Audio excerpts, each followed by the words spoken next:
even killed. They say the problem goes far beyond so-called dangerous dog breeds, and in some areas owners are forced to take their pets out for walks in the middle of the night. Keith Doyle reports. It was horrendous. Skipper is lucky to be alive. The Springer Spaniel was being walked in the park when he was attacked by two large huskies. You can see with the two wounds what the huskies were trying to do, really, trying to rip him apart, really. Horrendous injuries. They had him and he was sort of on his side. I thought they was going to kill him and he was just screaming. It was really making awful, like a baby screaming. He's my life. He was only 6 months old when my husband died, so there's just been me and him for the last 11 years, I don't know what I'd do without him. He's the one thing I get dressed to take him out for a walk for every day. Pet charities say the present laws which ban certain types of dangerous dog simply do not work.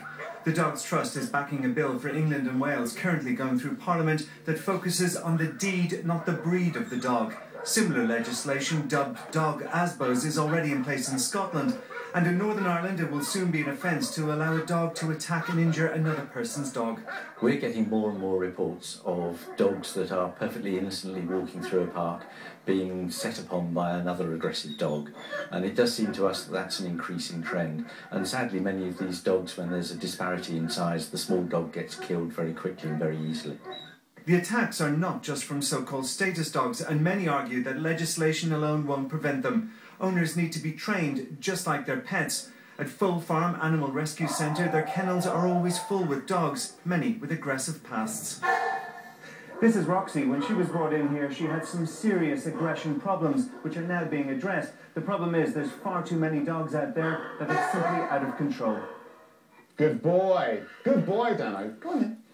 Dog trainer and behaviourist Robert Alleyne says there's no quick fix, and too many people simply do not give any training to their dogs. What I would be doing is working with the owner to, first of all, teach him that he has to do what they say.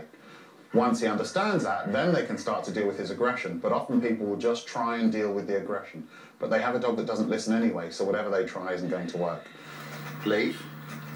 Robert also believes that forcing puppies to socialise teaches them how to play fight, which can then later turn into real fights. And it's the relationship with the owner that's all important. With dogs who are aggressive, the most important thing is to get the dog to understand that when the owner talks, they have to listen. It's not a discussion anymore.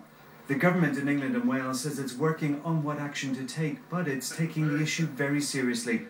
Skipper is on the road to recovery now, but for him and his owner, walks in the park will never be the same. Keith Doyle, BBC News.